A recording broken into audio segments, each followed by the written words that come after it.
আজকে তালের বড়া হবে, কিন্তু তালের বড়া তো সবাই বানায়, একটু অন্যরকমভাবে আমি বানাই। প্রথমে ডালটা ছিলে জলে ভিজিয়ে রেখে দিতে হয়, যাতে তার পিতা ভাবটা কেটে যায়। তারপরে এই যে বসে তার পরবর্তী স্টেপ দেখাবো, সামনে থাকবে। ডাল সব রেডি করে নিয়েছি,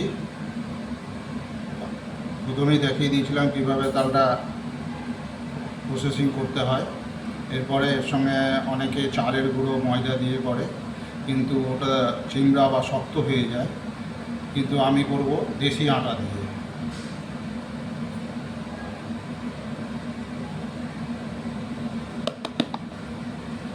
দেশি আটা, এগুলো 200 গ্রামের টুকরো আছে, 400 গ্রাম আটা দিলাম।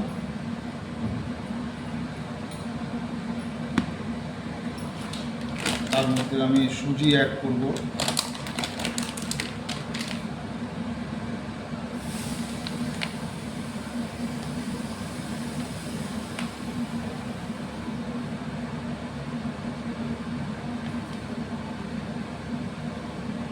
গ্রাম সুজি অ্যাড করলাম।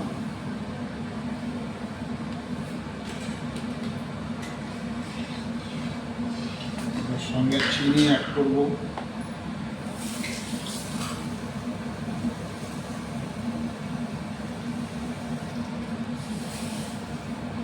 মিষ্টি যে যেরকম খায়, তালের বড়া একটু মিষ্টি না হলে ভালো লাগে না, তাই আমি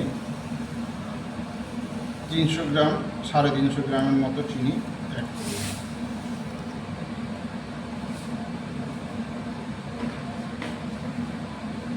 সর্বশেষে অ্যাড করব একটু খাওয়ার সোডা, সফট হয় না, অল্প পরিমাণে।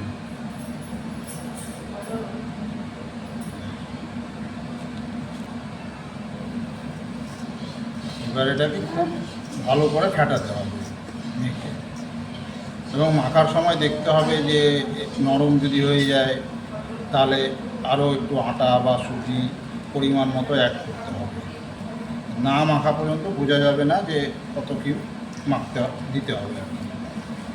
আপাতত আমি ওই পরিমাণ মতো দিলাম।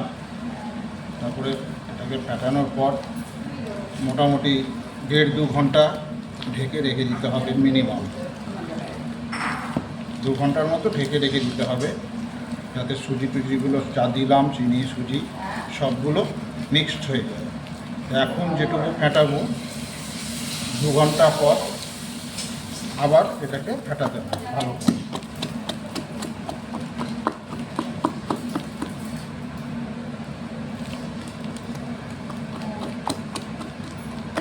একটু দাও তো, দুধ দাও তো।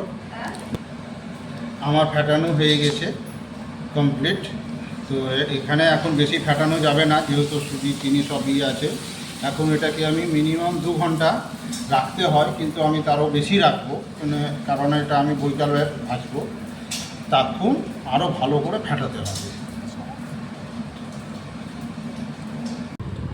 এইভাবে প্রপার না করলে তালের বড়া, সঠিক তালের বড়া মজাটা পাবে। পারলে হালকা একটু দুধ অ্যাড করে দেবেন, আমি করেছি।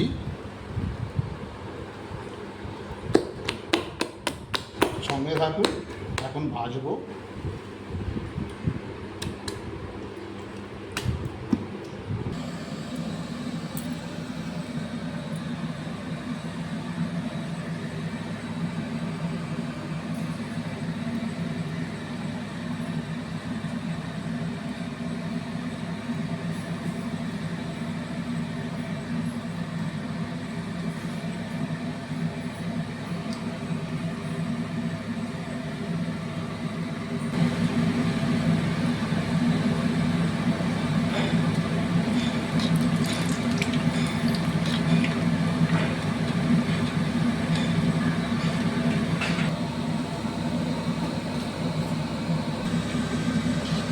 প্রথম পার্ট হলো